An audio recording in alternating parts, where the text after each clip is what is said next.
Hey, we're live, guys. We're live today. My guest is OB Picker Eric. Man, how you doing, bro? Introduce yourself to our guest. Hey guys, this is Eric, the OBX Picker.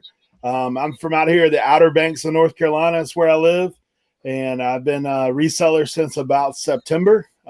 Been kind of going full time since the whole C word hit us, and just been grinding at it and keeping things going. Got a YouTube channel. Do a little bit of just tracking my journey, but that's what I got going on. Yeah. See, coincidentally, guys, we wore the same matching shirt today for the show. Yeah. We're both wearing a great. Yeah, we're grayed out. Yeah, it's grayed out today. So, so Eric was just talking before the show. Said that he was actually from Florida. So you can talk a little bit about your life a little bit, like growing up and all that. Like go ahead. All right. So my dad is from where I live right now, Wanchese, North Carolina. My mom is from the Gulf Coast of Florida, basically close to the Alabama line, but around the Panama City Beach area. So I grew up primarily in Florida. Most of my youth with my parents were spent in that area, Panhandle. We moved around a little bit, but majority of it was there. And then as an adult, my parents moved here to the Outer Banks. And when I got out of college, kind of dropped out of college and came up here, I ended up meeting my wife, and she was a Coast Guard kid that had got transferred here from California. So entirely different life thing than what I've grown up with. And we met each other. We've been married 25 years now. Got 2 kids that are both girls in their early 20s. So that's kind of what we got going on. I got into reselling. Just honestly kind of fell down the rabbit hole. My oldest daughter did LuLaRoe. If you guys remember, and some of you may even sell some LuLaRoe now. I know Colton on Redneck Resale, they talk about LuLaRoe a lot. Like they've been selling some of that stuff. But she was a LuLaRoe consultant. She's like 25 now. So she was a consultant and had her own inventory and all that kind of stuff. Well, she's moved away from us, and we got left with the inventory. And so I kept talking to her and say, hey, what are you going to do with all this stuff that's sitting in our closet? And so we're trying to figure out a way to get rid of it. So I got thinking about eBay, and I said, what about eBay? Maybe I can put some of it there, sell a few items. So I started listing some of it on eBay, sold a little bit, handful of items. But in the meantime, since I'd got selling on eBay, me and my wife, we do go to garage sales, thrift stores, that kind of stuff anyway. Most of the time we're just looking for stuff, like for our personal, but we actually started looking at what things sell for on eBay. And that's kind of what got me into the reselling game. Actually selling all of her inventory on Let Go, because there was somebody that vacationed here. We're a big vacation spot. They vacationed here, and that's how they picked it up. And then I got into reselling. So you were kind of reselling part-time for a little bit, and how long were you like reselling part-time before you decided to go because full-time? You're full-time right now, right? Yeah. End of September that's when I listed the LuLaRoe, and then I actually went to this garage sale. It's crazy. This business was going out of business. The owner had passed away. In their warehouse that was attached to their business, he had a ton of collectible stuff, like collections that he had. One of the things he collected was Marvel action figures. And those things, there was totes of those things in there. I went to that yard sale. I picked up one and scanned it on the app, and it said $45. I looked at it and I looked around, and there was like 4 or 5 totes there. And so I asked the guy, I said, how much you selling these for? And he goes, well, how many totes you want? I said, well, what would you ask for 2 totes? And he said, $20. I was like, wow. What would you ask for all? And he said between 40 and 50. And I was like, would you do 45? He did. So that one item I had, that kind of led me into getting a little bit more serious about it. So that was October when I picked that up. Early October, and then about the time, March, end of March, 1st of April, the work that I do outside of that I was doing at the time, I used to drive a lot of Uber here on the Outer Banks in the summertime. That's like a big deal. And then I did construction like independently, basically had a bunch of different people, homeowners and stuff I work for. And then after that, man, I was like, well, a lot of the homeowners weren't wanting you to come in, obviously weren't driving Uber, like all that kind of stuff. One thing led to another. At the same hand, I started making a lot of connections where I could get bulk buys of inventory. So I've been pretty much grinding it out. I've had a couple pretty nice months. 1 month I sold almost 10 grand. Then this past month I sold right at 7. Like there's a couple videos back where I actually show you exactly what I sold last month. And my buy cost has been pretty low the past couple months. I'd say around the 10% mark. So like, needless to say, making pretty decent at it right now.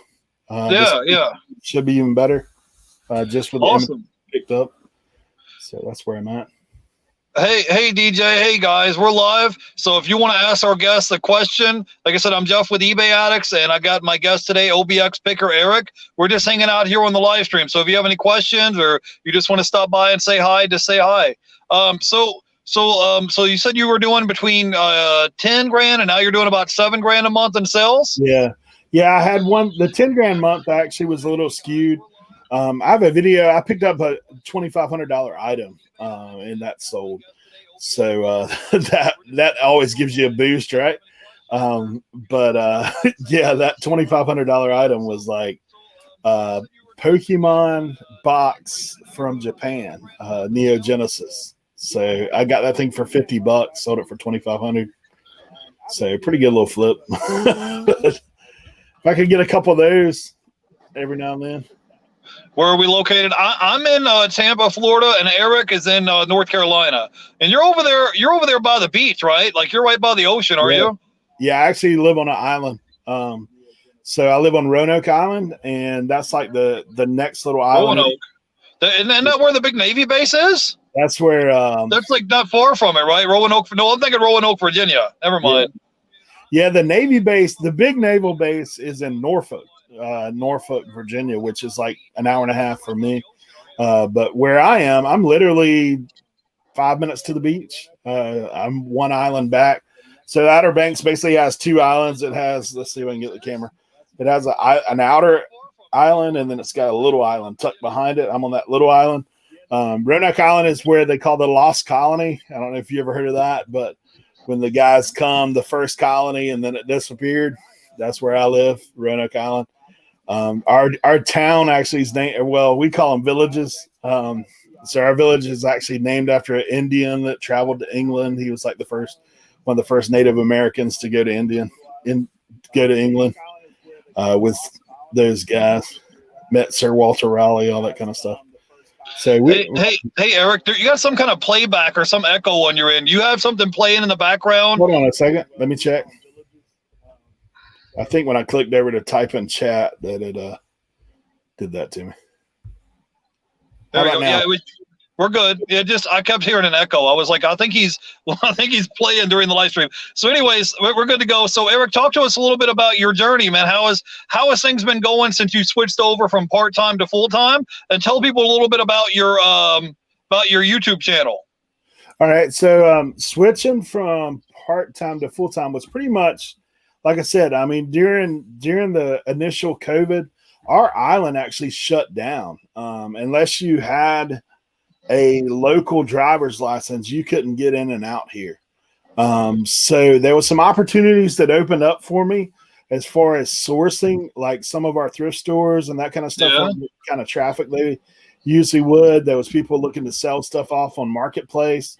So I was able to kind of ramp up my inventory. What was really crazy is literally 2 weeks prior to that, I had bought a massive video game console haul. And that had video games with it, but I bought probably 50 consoles.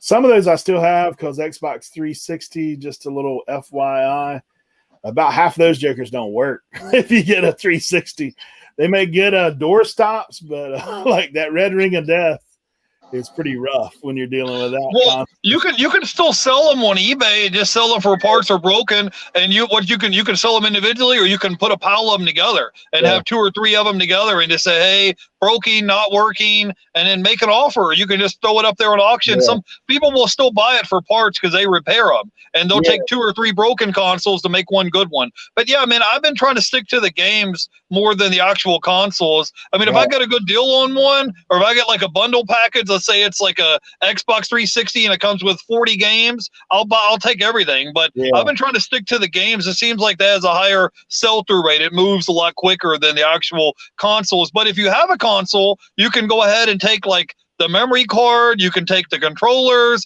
you can take the power cords, you can sell all the stuff off individually and make more money than you probably could sometimes as a whole bundle. You know what I mean? That's what I did with these consoles. I listed all the cords and controllers and all that stuff separately, because the ones when we went through and tested, like most of my 360s, I would dare say at least half of those things didn't work. The problem with 360s is they're so heavy. So like, one of the things I've learned, and I'm sure you know about it as well, being in Florida, but if you're selling a lot of media, what you are, like, I mean, that's easy to ship out. Like video games, like the weight and stuff's easy. When you get into this kind of stuff, like if I get somebody buy that in California, I've ate up all the stuff in shipping. Well, you could just put it in a flat rate box and make them pay shipping, and throw it in a flat rate box and ship it out. Like I said, a lot of my items are small like this. They don't weigh nothing. I could ship it out medium mail, or I could just drop it in first class, and I just drop it in like a little 6x9 padded envelope, put a shipping label on it, and I'm out the door. One of our viewers said he purchased his first pallets in North Carolina by chance. Eric, have you had any experience buying or flipping pallets? I went out sourcing, looking at some pallet yards just to see what they had. And I'm telling you, bro, if you look back in one of my videos, they literally wanted $2,000 for one pallet. Not for a car, not for a down payment on a house. For one pallet, they wanted $2,000.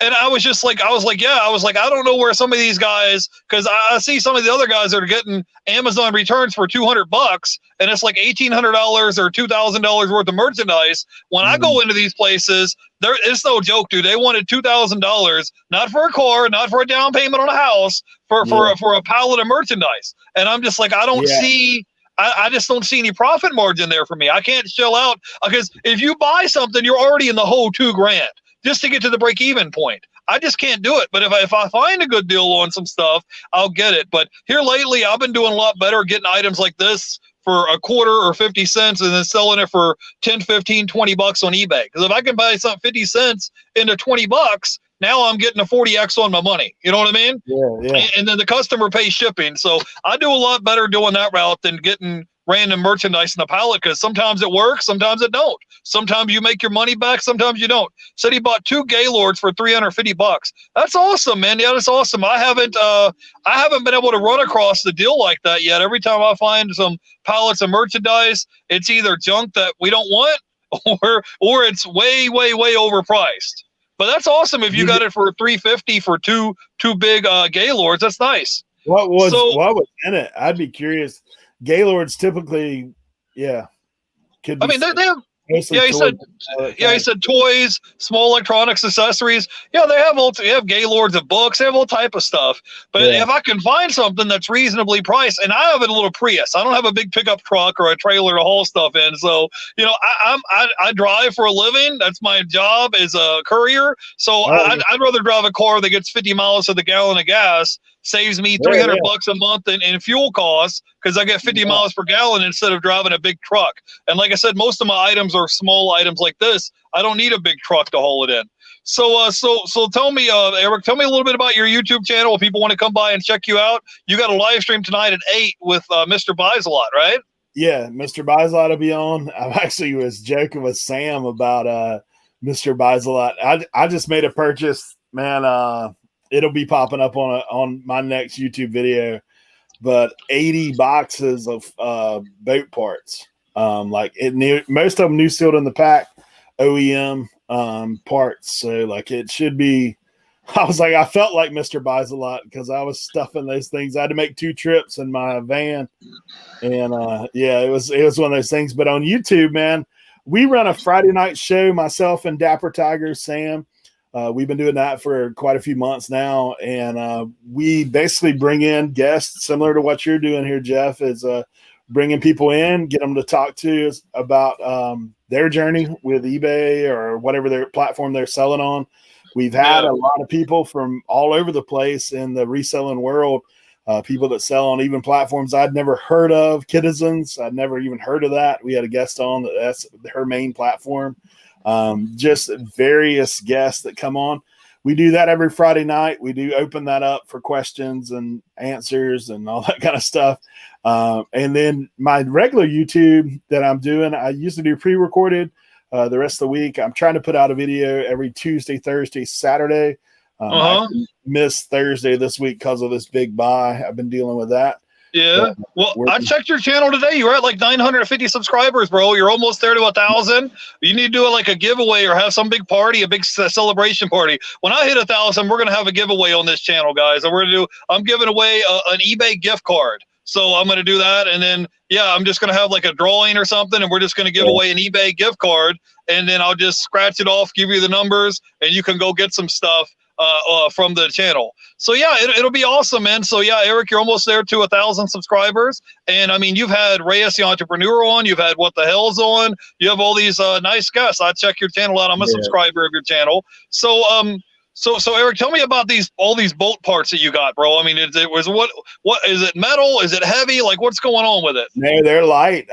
They're basically, what banker boxes, the banker boxes, they're like, not huge, but like decent size. So everything's in banker boxes and it's mostly small. It's like today I listed 4 so far boxes. I've probably listed 100 items out of those 4 boxes. So it shows you they're kind of small. Some of them I'm lotting up just to get my value where I want it to be. Do you have a lot of duplicates of the same SKU number? Yeah. There's some of them, but I mean, not a ton, but like 3, 4, or 5, things like that. So actually, man, it's going to be good. It's going to take some time, obviously, to get through them because some of those things right now I'm building a box that's just parts that I can't find on eBay that I'm going to have to make listings for. So I'm kind of just setting them aside. Yeah. Where I live, man, is like boat building and boat repair, and there's tons of boats here. So I actually know some people that own some shops that sell boat parts. So I've really thought about even taking those parts that I can't find and just going down there and see if they'll make me a deal on what I got left, just so that well, Eric, if I was you, bro, see the items that nobody else has on eBay. Those are the items you can ask a premium for because nobody else has them. But you can for now set them off to the side and just like pass on them for later. And then if you go through and look them up, if nobody else on eBay has it, then you can ask a higher premium because of supply and demand. Nobody else has it. You could probably get a good chunk of money. But if it sets for a month or 2 or 3 months and you're not getting any bites, then I could see you trying to like sell it locally. But I'm telling you, man, if you can ship global shipping network, global shipping program, and you're the only person on eBay that has it, it'll go like hotcakes, bro. It'll just take time to look it up. Yeah, some of this stuff's like bolts and stuff like that are just, I've seen similar things like that in the hardwares and whatever, but they're like U-bolts, you know what I mean?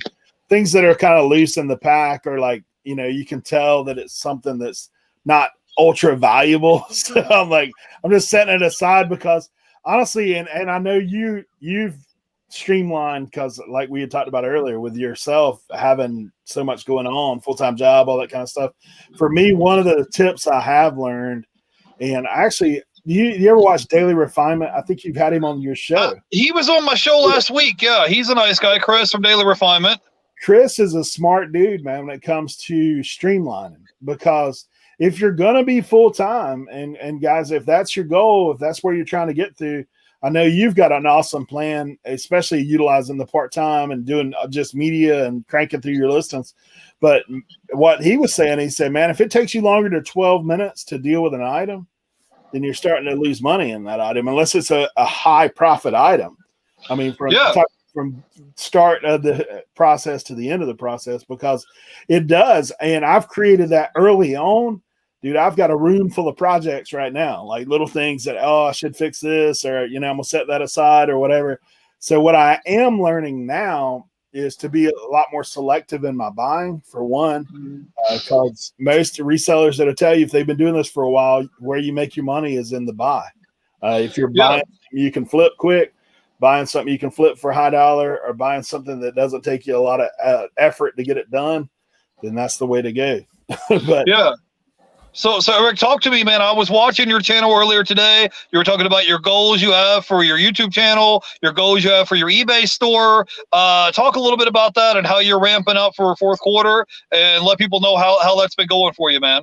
Yeah, for me, I set a goal for myself to be at 2,000 listings. I know for me, like, I do have some media. I've actually had 2 decent media buys recently. But a lot of my stuff is hard goods, and it's things now, you guys know. I mean, I got a truckload of boat parts that I'm going to be listing. I think I'm going to crush that goal, to be honest, for this coming month. I want to be at 2,000 listings. I want to be at 9,000 in sales this coming month. Guys, eBay is numbers. Like, if you're not, it's numbers. I mean, the more you put in, the more you get out. For me, I have about a 1% sell through. That's about what I average. So basically, if I have 1,000 items sell that I've got listed, then I'm going to sell basically 10 items a day. That's what I am. 1% sell through every day. I would encourage you. I mean, obviously it changes a little bit to track that stuff. Like, if you got an idea what you're selling, because then you know what to put in, right? I know if I'm putting 1,000 items, I'm looking at 10 a day. If I can get to 2,000 items, then hopefully it may dip a little bit, but even if I'm at 15 a day, right? Like, if I'm selling 15 items a day, my average item sale price, now this is all in, this is gross sales that I'm talking about here, is a little over $30. This past month, in fact, I got it. This past month, it was $32.17 is where I was. So that's your average sell price? That was the average gross sales price. So you think about that. If I can do 10 items a day at a $30 clip, that's $300. Now that's before shipping costs, eBay costs, all that kind of stuff.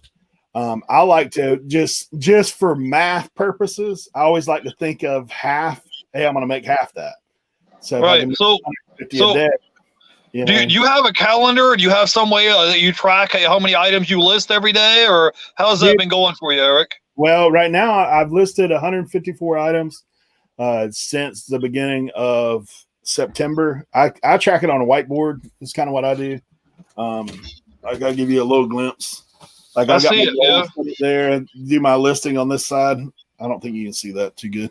My writing's kind of small. But that's all right. That's all right. But yeah, I mean, I'm just trying to give you an idea. Like I try to keep track. I have a little calendar on my phone, and right now my goal is to list 100 items a day. So every day on my calendar, all right, okay, listed 100 items. Listed 90 items, listed 110, and that's my goal. And then every day on my calendar, I check it. So it's almost like I'm keeping track of how many items on a list. And if you hustle, like you said, it's a numbers game. If I list 100 items a day, there's 30 days in a month, okay? So 100 times 30, that's 3,000 items I listed by the end of the month. Now, if each one of these items are at least a $10 item, a $10 item times 3,000 is $30,000 worth of merchandise that's listed at the end of the month. So the sales are going to come. If you're selling brand new merchandise that's new in the shrink wrap, you list 100 of them a day times 30 days, how are you not going to make sales? It's just a numbers game. I mean, if you have 100% feedback, you're cranking out listings, you're being consistent, your store is ranking high on the search rankings, how are you not going to make sales? It's going to happen. So I try to focus much more of my attention on listing, and then the sales will happen. Because if you can set a goal and say, I want to make $10,000 a month in sales, but what are you doing to make that happen? I try to focus on what I control, because sales go up, they go down, they're here, they're all over the place. But if I push myself to say, this is what I control how many items I list, I control shipping, I can control customer service, and just, smash it, right? Just like our viewer said, eBay is a numbers game. So, if you're consistently listing 30 items, 50 items, 100 items, and you're doing it consistently every single day, you're gonna get a pop in the computer algorithm, and you're gonna get more viewers, and then you're gonna start getting more repeat customers. I used to have repeat customers; they would come back and buy from me every single week. So when you start getting repeat customers, your eBay store, man, it's almost like it's on autopilot. As long as you do all the customer service, the shipping, and the listing, and you're listing every day, you're getting the merchandise, you're shipping every day, it's going to keep going up gradually. It's not going to happen overnight, but it's going to go up. So. Yeah.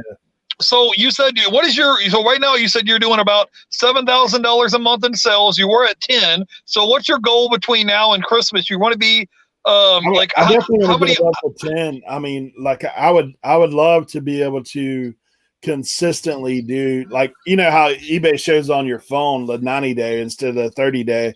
So I would love to be over that 30K, you know, like if I could be a 90-day 30K, like that'd be really my initial goal. I mean, long term, like I said, really it just comes down to how much output you can do, and depending on what you got sourced. Like what I'm finding with these boat parts is I can crank through some listings, like you're saying. What I've taken into account, this is something if you're trying to figure out how much you want to make, like what I did is as I looked at the fact that I need to list over 300 items this month. I need to be, 1,320 items, because to get to 9K sales, if I'm averaging $30, I need 300 sales, right? So, right. So now you want to start breaking that down. Yeah. So you need to break it down and say, okay, I have 1,300 items I need to list. Now we're going to break that down over 30 days, and then that should tell you how many items you need to list per day, right? Yep, that's it. And then two, you take into account your sales. So like you've set your sales goal. Hey, I want to be at 2,000 listings at the end of September, right? So I was right at 1,000 listings. I was 980 going into September. So now what I'm taking into account is, hey, I need another 1,000 listings, but then I also need to take into account all the items I've sold, right? So it's not just 1,000 listings that I need to push. I need to push 1,300 and change, like, to get there, because I'm anticipating selling 300 items. Like this past month, I sold 213. So that's awesome. So Eric, tell me, is your wife, is she supporting your reselling stuff? And you talked a little bit about how things going in your household, because some people is just like, hey, I support you or whatever, but you just keep that reselling crap in the shed or in the garage. Don't take it in my house. You do your own thing and keep it away from me. Like, how's that going for you, man? Well, I can tell you, man, when I started out reselling, and initially I was we have a 4-bedroom house. It's not massive, but basically I had everything in eBay in one little room when I started, and it grew. I had to take another room. And then what ended up happening is we were doing a lot of sourcing, just trying to get built up. So we actually had in our dining room table, and I've still got a little bit of stuff in the dining room, but she's okay about all of it. She definitely likes to hear the cha-ching, and she's supportive in it. But her thing is get organized and get it out of the living area of our house. So I bought a shed, right? So I've got a 14 by 24 shed. I put shelves in that thing. I've done some work out there. I'll show you a little tour of it in the video. I saw your video of your shed. Did you build that shed yourself, or did you buy one? I didn't build. I just bought the hull of the shed, and then I put the shelving in. I put the insulation, all that kind of stuff. I ran some electric in there.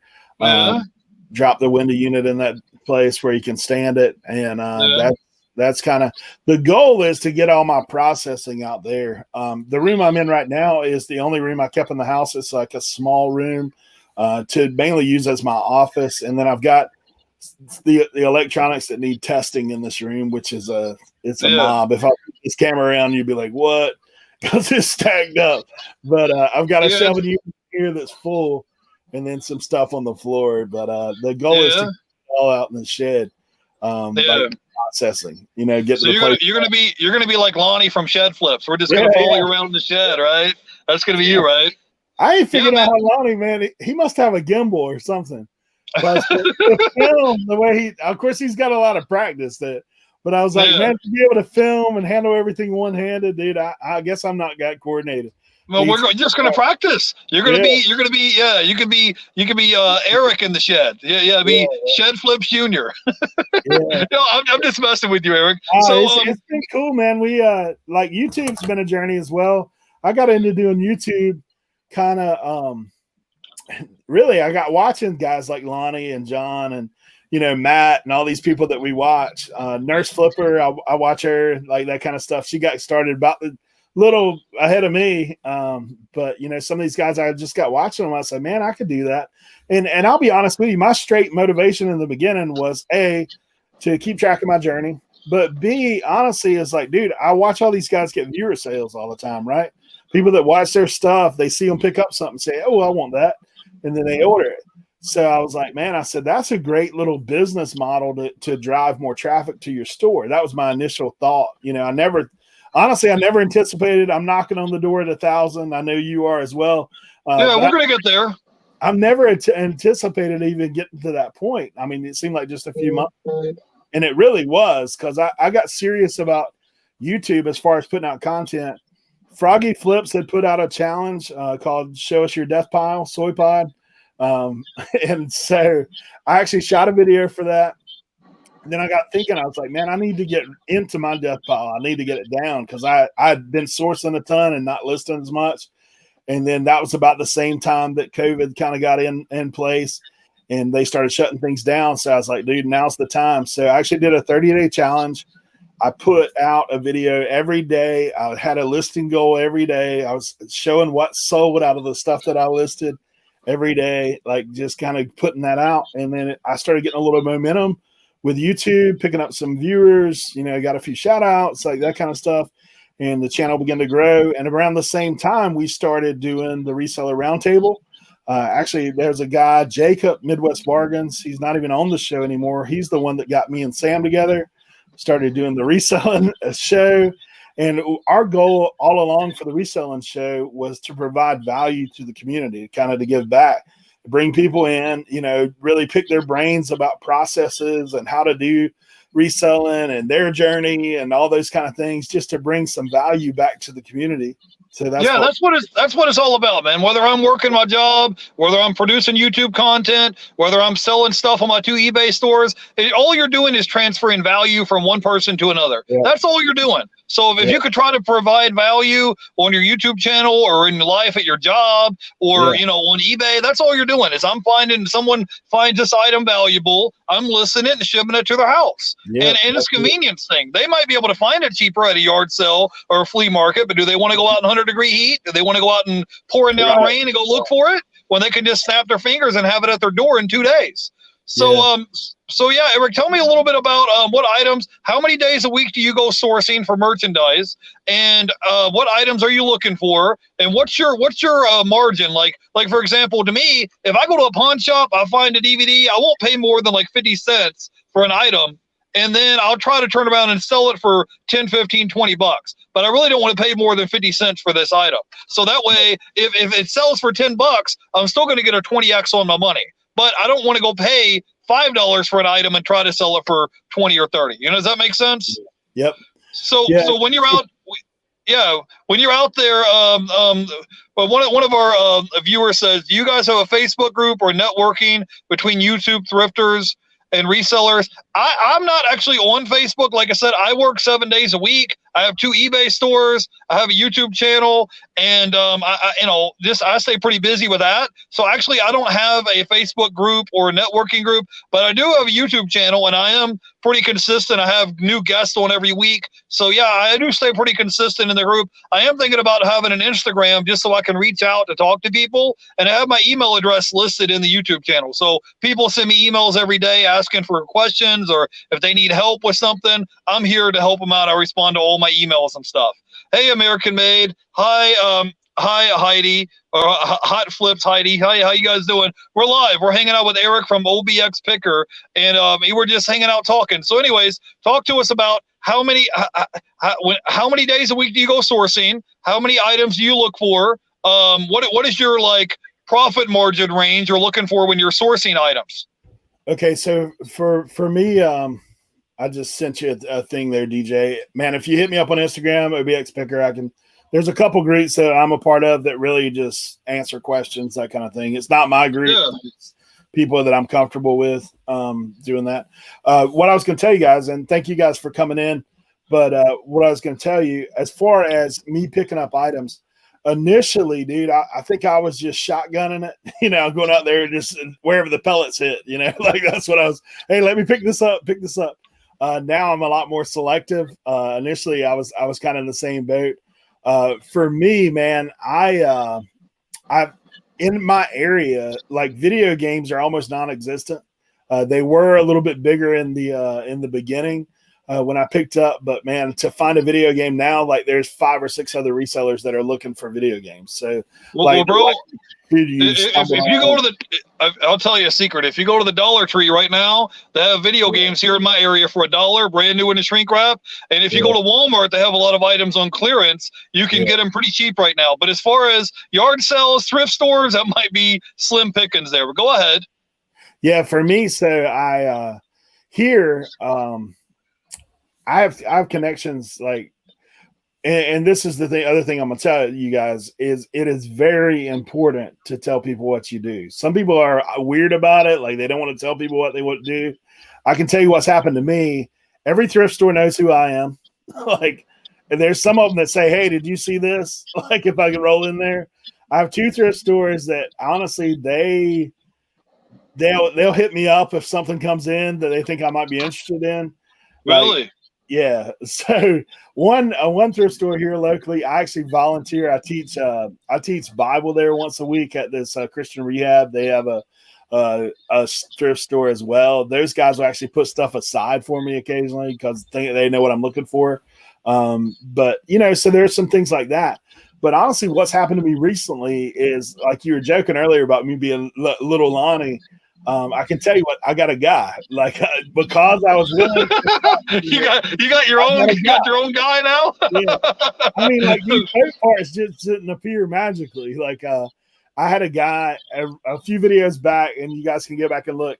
Dude, I bought the inventory of a sporting goods store, and the guy delivered it to my house. Like, that's the kind of stuff that I bought it blind. I'll tell you, it was a risk. It was a leap, but not that much of a leap because I knew that, just with the sheer volume, I could make my money on it. But, that's what happened. And then the next week, this guy does estate sales. He does, like, people know that he can get rid of stuff. So that's one of the things he does. So, like you were talking about media, dude, I bought like 1,500 box set DVDs. I saw you, bro. I saw your channel. That's one of the reasons I reached out to you, man. I saw how's those box sets been selling, man? I've been selling some the other day. I think I've been selling a whole bunch of them, bro. How's it been going for you? Go ahead. I sold about half of what I got. I've made about $3,000 off of those. Damn. I'm sorry, I'm not supposed to. Yeah. So yeah, so $3,000 just in box sets. See, and when I grab media, people look at me like cross-eyed. I'm like, stuff sells. That's fine. You can look past it. I'll take it. I'm 46.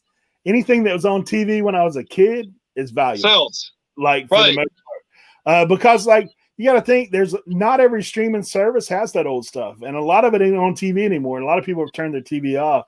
Heidi, I have business cards. They say OBX Picker. That's what I hand them out. Like, OBX Picker, watch my YouTube. OBX Picker, hit me up on Instagram. Like, that kind of stuff. I tell them all the time. Yeah. I hand them out at yard sales, dude. I don't care. Like, watch my yeah. It's funny. I start going to pawn shops and stuff, and I think they recognize me, and they're like, "Hey, how's it going? Hey, I know you." I'm just like, "Shh, like, be quiet." Occasionally you have somebody be a jerk, but occasionally you're gonna have somebody be a jerk in life, right? But most people, honestly, man, I've been to yard sales, told them I resell. You know what they do? They're going around the yard sale. Hey, look this up. Hey, what do you think about this? I've had that numerous times because. So wait a minute. Have you been recognized? Have you been out in your neighborhood and people recognize you from your YouTube channel and say, "Hey, that's OBX Picker"? A couple times. But it's actually people that I've handed out like, it's crazy. This one yard sale I went to, I handed out some cards, and like, you don't remember everybody you see, right? So I roll up to the yard sale. I literally step out of my car, and the guy's like, "Hey, man, I was just watching one of your videos this morning." Yo. I said, "Well, you got anything out here I can sell and make some money on, or what?" Like, that's what I asked. But Yeah, don't be afraid, man. Don't be afraid. Well, it's like it's kind of like I don't mind if the people that work there. It's just like some of the other people off the street start recognizing you, and that's what's weird. It's like you just be hanging out. Like I was at eBay Open, and I'm hanging out with Rally Roots, Rockstar Flipper. We're all just here hanging out, and people, and I'm just here talking. They were like, "Hey, I saw your video. I don't remember your face, but I remember your voice." They were like, "You're eBay addicts, aren't you?" I was like, "Yeah, that's me." They were like, "Yeah, we watch your channel." I was like, "Awesome, awesome." But it's cool because you do run into people off the streets. You never know who you're going to run into, man. So that's awesome. That's a small channel. Like you got, I mean, Rally Roots and those guys, I'm sure they have tons of people to do that. I mean, obviously there's more of that going on. But for me, it's open doors. Like this guy that I know now, if he's having a estate sale, a lot of times he'll call me. He said, "Hey, you don't want to miss this one." I mean, he don't like do a little side deal with me or anything. He basically, I show up to the estate sale just like everybody else would, but he just gives me a heads up on what's in there, like what to go in and look for. That's what I do. These boat parts, dude. There's a sale that went off this past week. It's like 5 bays. Like you showed your building in one of your videos. Dude, like think of your building only like 10 feet taller and 2 bays wider, like that kind of thing. And so I went in there. It's all boat parts, motorcycle parts. Like the guy was a mechanic. He worked on all kinds of stuff. I even got some hearse cards. I thought I had a business card right here. Yeah, somebody wants to know what's on your business card. I actually do a couple things with my business card. I stick it in my orders a lot of times. On the front, it just has my logo, OBX Picker. On the back, it says thanks for your support or whatever. And then I have my Instagram and my the other. Hold on. Yeah, just making sure. I'm waiting on somebody. I've never bought online. I know people talk about it. The other question I guess you had was I don't put my phone number on my business card, to be honest. I just tell them to hit me up on Instagram. Most people have it. Like if not, figure it out. Or you can get it my YouTube. It's got my email on there and stuff. That's all right, cool. Yeah, just got the phone number is a little bit. You never know who you're handing stuff out to. I just don't want anybody in there to call them. Yeah, I am definitely going to start an Instagram today after we're hanging out because sometimes it's easier to reach out and talk to people that way. Resellers, dude, that's the best way to reach people. That's honestly, if you want to talk to me or shoot me a message, that's the best way to reach me because I get notifications. I'm on Instagram every day anyway. Just check stuff. Oh yeah, I'll have to get one, bro. I'll have to get one. So Eric, so when you're out there, like, what is the profit margin you're looking for? Do you try to get? Because earlier you said you're at about a 10% buy rate versus sell rate. So you trying to get a 10x on the items that you're selling? Because let's say your average. So let's say your average sell price is $30. You try to pay $3 for your merchandise on average, or can you elaborate a little bit on that, bro? It's honestly, it's kind of really where my bottom line is usually 20%. That's where I try to be under 20%, but it depends on how expensive the item is. Like you were just saying earlier about buying video games. If it's a $10 game, dude, I'm not paying more than $1. Like I maybe, like you're saying, I'm paying 50 cents. If it's a $100 item, I may pay up. I may pay 25. But if it's a $100 item that sells, like that's a quick flip, not one sold and there's 100 listed, because that's another important thing. If you're just starting out, if you figured out to look at what sold, okay, that's step one, right? Because you're going to look at what sold. When did it sell? How many of them have sold in the last 90 days? Like if you're scrolling and you keep scrolling and you still ain't hit the bottom, then that's probably a good item. And then the thing is, I don't mean to interrupt. You can go to the completed listings, guys. Look at sold and completed listings. All the one in greens are all the ones that sold. So you can look and see which ones that sold. Yeah. So you said you try to be at about 20%. Yeah, I'm with you, man. If I'm buying items, let's say the item sells for $10, I'm really not going to pay more than 50 cents or $1 for that item. Yeah. But yeah, I found some pawn shops locally where I could go in and buy video games for 50 cents or $1 a piece or something like that. Because my goal is I want to try to get at least a 10x on my money. So if I pay $1 for an item, I want that item to sell for $10. Yeah. If I pay, let's say I paid $2 for an item, I want that $2 item to sell for $20. But what I really would like to do is get items for $1 and sell it for 20, or buy an item for 50 cents and sell it for 10. That's what my goal is, to try to be at 20x. But if I can get an item for $1 and sell it for 10, and I'm getting a 10x on my money, like right now I'm in front of Dollar Tree. They have video games here, brand new in a shrink wrap for $1. And you can buy them for $1 and then flip them and sell them on eBay.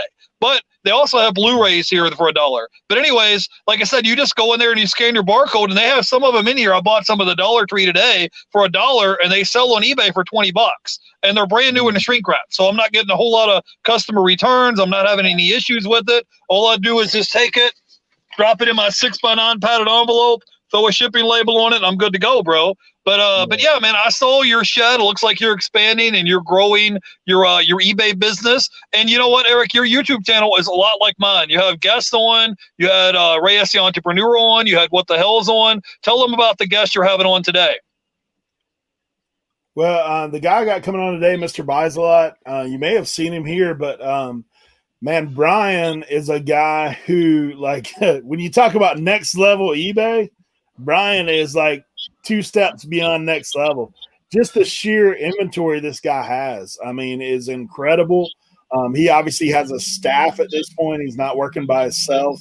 If you watch any of his videos, like, honestly, it's funny. He was on a video with Sam, who's my co-host, and Craigslist Hunter. And when they were talking, like, people were making comments like, this guy's full of it. I know people who have been to his warehouse. I know people who have been there, shopped his place. I know people who have done that.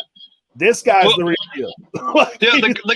We've had him on my show about a week or so ago. The guy's got 150,000 items listed on one eBay store. So he's not joking around. This is legit. Like I said, I've had him on my channel about a week or so ago. So yeah, he's a nice guy. So Eric, man, before we let you go, bro, you got to talk to me a little bit, man. Give me 2 or 3 good tips. If someone's starting a YouTube channel and they're like, man, I see Eric's getting ready to get 1,000 subscribers. How do I go from 0 to 1,000? Give us 2 or 3 tips on that. I heard that you had some inside knowledge, some inside scoop from some people. Tell us a couple of tips on how someone should, because that's the hardest thing, is going from 0 to 1,000. Tell us a little bit about how they can go about doing that. Well, I mean, honestly, there's some easy things. The first thing you got to do is roll the camera, to be honest. Like, that's the first thing. The hardest thing is getting started, is what most people have a problem with. And just know your first video is going to stink. I'll just tell you, like, just continue to try to improve those along the way. That'd be step 1. So get started. Yeah, man, if you want some inspiration, go watch my first video. It's terrible. I'll just tell you. Yeah, I show a haul that I had. The lighting's bad. Like, the camera works shaky. Like, it's one of those things. I left it up on purpose just so I can see how far I've came from that till now. The second thing I could tell you is be consistent. If you're consistently putting out videos, you're actually, we talked earlier about triggering the algorithm for eBay, right? YouTube has an algorithm as well. If you're consistently putting out videos, they're like, oh, this guy's for real. He wants to make this into something. So, and then kind of like, as far as your content goes, make it your own, be creative, but there's some tried and true stuff you can look at. That would be one of the things that I would say is be creative, be yourself. Don't try to be anybody else. Cause that shines through, right? Like, there's only one Cincinnati Picker. There's only one Shed Flips. There's only one Rally Roots. You can try to imitate those guys and maybe their method, but if you start trying to do exactly what they're doing, it's not going to work. You can't. Yeah. You just can't be. Look,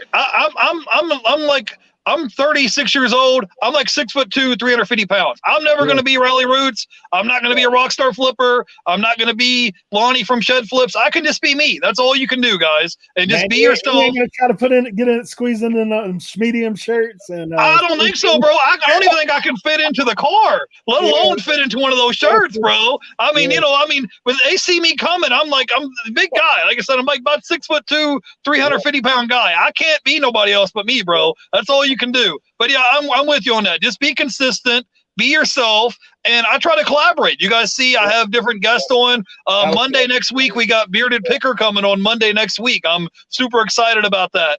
And so yeah, Eric, so tell me a little bit about that. And then you're with eBay. Give us 3 good tips on eBay. If someone say they have, maybe they're making $500 or $1,000 a month in sales, and they're trying to get the $10,000 a month in sales. How do they get there from point A to point B? How do they do that? Well, I was actually talking, like, as far as YouTube, like, just closing out on what you're saying, the whole collaboration, that's key. And you might not be able to get guests like coming out of the gate like that, but man, get involved in a chat, like get involved in there's tons of resellers that have live shows. Hey, just a shameless plug, come on at 8:00 tonight with me. We'll probably have about 40 people in there. Like, go ahead and start chatting up the community that I have around me. And like I said, a lot of these guys may even have bigger channels than me, but they're people that I talk to, hang out with, bounce stuff off of. Man, it's great to get involved in the community. Because one of the things as a reseller, a lot of times you kind of get this feeling that you're on your own, you're by yourself, you're the only employee, you don't have anybody else to talk to. But that's what YouTube's great about, is it gives you a sense of community. You can get involved in the community, and people are going to look out for you. I got people right now. I need watch time, to be honest, because like I'm close on subs, but I still got a little work to do on the watch time. So I've got 2 or 3 people that have been messaging me on IG saying, dude, I'm just letting your videos roll. Like, I'm just letting them roll to build you some. Yeah. So, sometimes I'll be listing and I'll play other YouTubers in the background just so they get their watch towers in, and I'm in the background listing. But yeah, man, that's the thing. That's all you can do. Yeah, somebody said great idea, just being yourself. Yeah, that's all you can do, man. We have different guests on. Like I said, next week we got Bearded Picker on, and people can tell, your audience, they can tell if you're not being genuine, you're not being yourself. You just got to chill and relax and be yourself, because they can tell. They can tell if you're being authentic. They can tell if you're genuine. They can tell if you want to help people. They can tell if, how you are in real life. Like, if someone comes up to you on the street, they're going to see the same person. They're not going to see a different personality, So Eric, yeah, man, YouTube is great. It's because I can reach out and run into people that I wouldn't run into. Like, I'm not going to run into a Mr. Buys a Lot on the street, or a Craigslist hunter, or any of those people. I'll link your channel down below. They can come by and check you out. He's going to have a live stream tonight at 8. But yeah, man, it's just nice to be able to meet up and meet people that you would never meet before. Like, there's a lot of people, like, you live all the way in North Carolina and I live in Florida. So there's no other way we'd run into each other except online, right? So, tell me a little bit about it, man. I have an eBay store, okay? I'm a part-time eBay seller, okay? Mm-hmm. Now I'm doing maybe $500,000 a month in sales. I'm trying to get to $10,000 a month. How do I go about doing that? I'm thinking about from a part-time. I'm switching over. I want this to be my full-time gig. I want to just sit home and list items and ship packages. How do I do that, Eric? Tell me about it. Well, I mean, it starts with a plan. Like I said, honestly, the first thing you're going to need to do is you got to have items to list, right? Like, that's something you got to have. You got to get smart about how you're buying. Because if you don't have items to list, or if you have items listed that don't sell, like going back to what I talked about before, like, you can list a ton of items, but if there are items that don't sell, then you're just wasting your time. But a guy recently talked to me about, if you don't have something you're aiming for, then you're going to always miss, right? Like, you're always going to miss. It's one thing to say, hey, I want to get to $10,000 in sales. It's another thing to put a plan of action in place.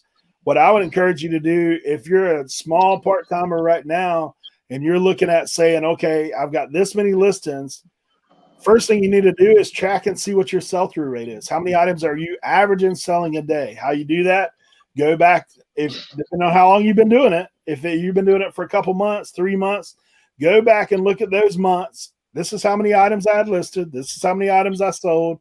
That'll give you the percentage, right? Like, mine, I know, is right at 1% a day. I know that's my consistent average over the past 6 months. That's where I've been, 1% a day.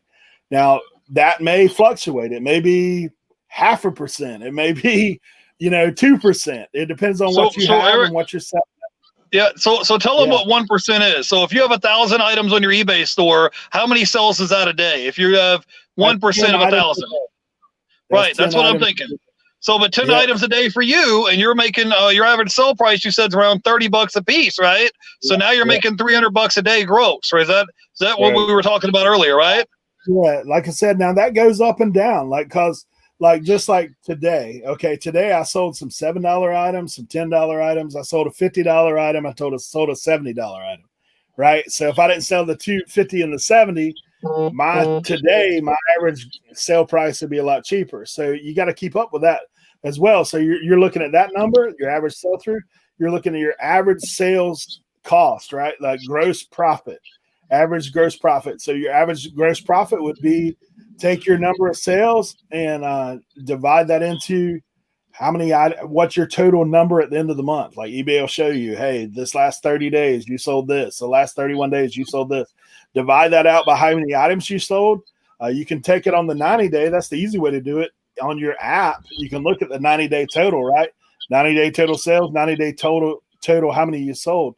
So if you do that, then you've got some numbers to work with. So now if I know that I've got a 1% sell through rate, it's just a matter of getting more listings. It's a matter of being consistent with that. So you, like you said, your goal is to try to get to 1,000 to 2,000 items, right?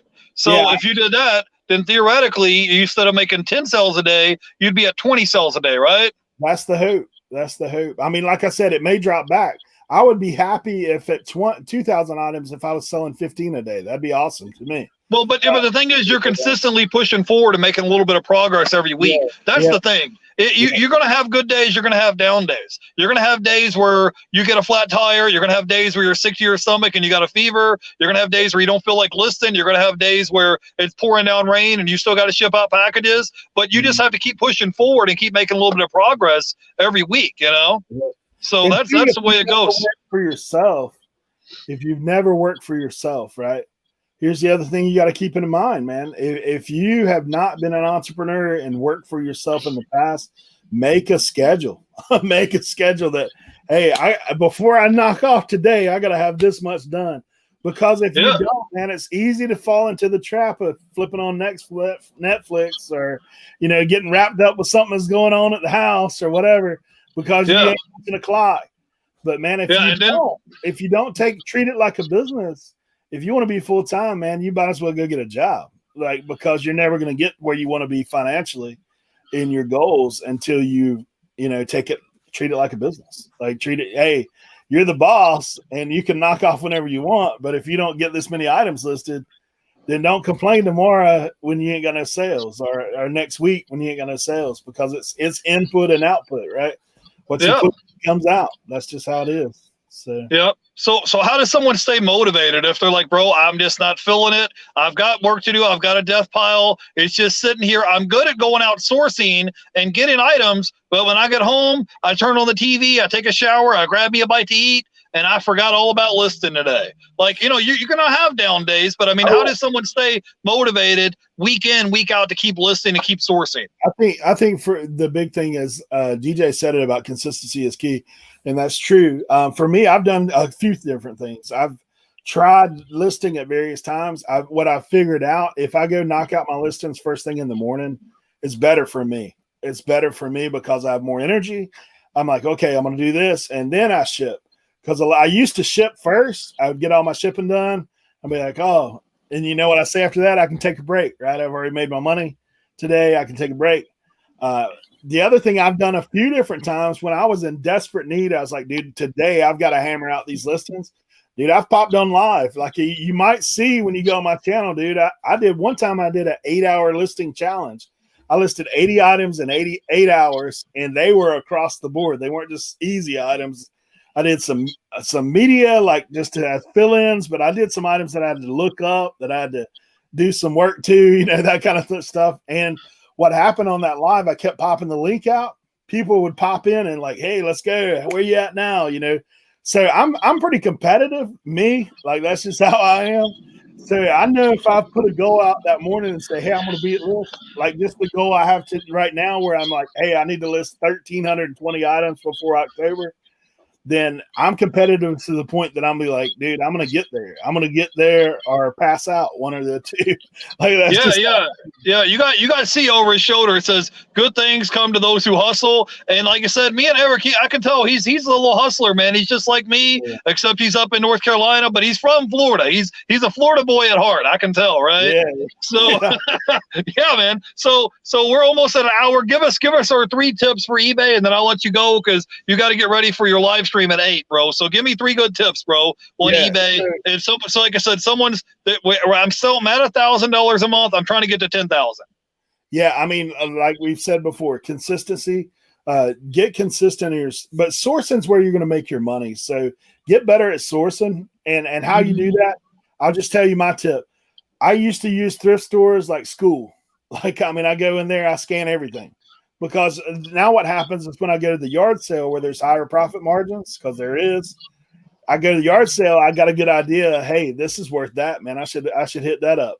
Watch other people that do what solds. What solds are like an encyclopedia for resellers. And that's another thing. If there's something you're interested in, go and just type it in eBay and say, like, okay, I'm interested in records. So I'll type in records. I'll hit the highest one that sold. I'll scroll about halfway through that just to see, hey, now I know if I'm going to this place, I'm looking out for that. I'm looking out for that. The other thing is try to buy in bulk. That's what I like to do. Initially, if you're starting out and you're shoestringing budget, I was the same way, man. I had set myself a budget of $100 a week. I was spending it at yard sales, doing that. I mean, now I'm like this latest purchase, I spent over $500. Like, that's in one shot. But see, that's got my listing knocked out for the week. I mean, my purchasing knocked out for the week for the most part. I'm not going to, unless there's a stellar yard sale that puts some pictures up that's like, okay, that's home run right there. I'm not picking up anything but home runs because I got plenty of stuff there to list. All right. That's key. Right, awesome. You go to a yard sale, don't pick up one item. Here's just if you're not comfortable with all that, dude, pick up an item and then find out something else. My goal is always, I go to a sale and I think a little bit different, yard sales, estate sales. What I do is I look at one item and I say, hey, can that item pay for everything else I'm getting?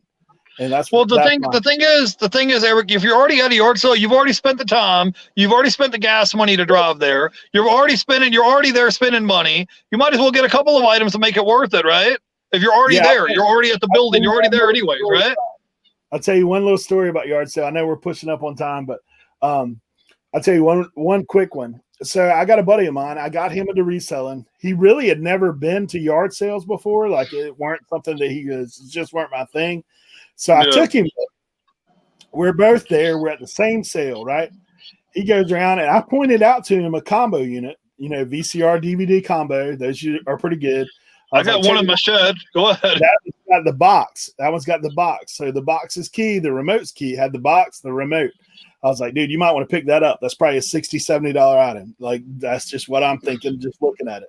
So he picked that up. I saw a VCR, right? And it was a better brand VCR. I think it may have been like Magnavox or something like that. One of the ones I've sold in the past for like $30, $40. I picked that up.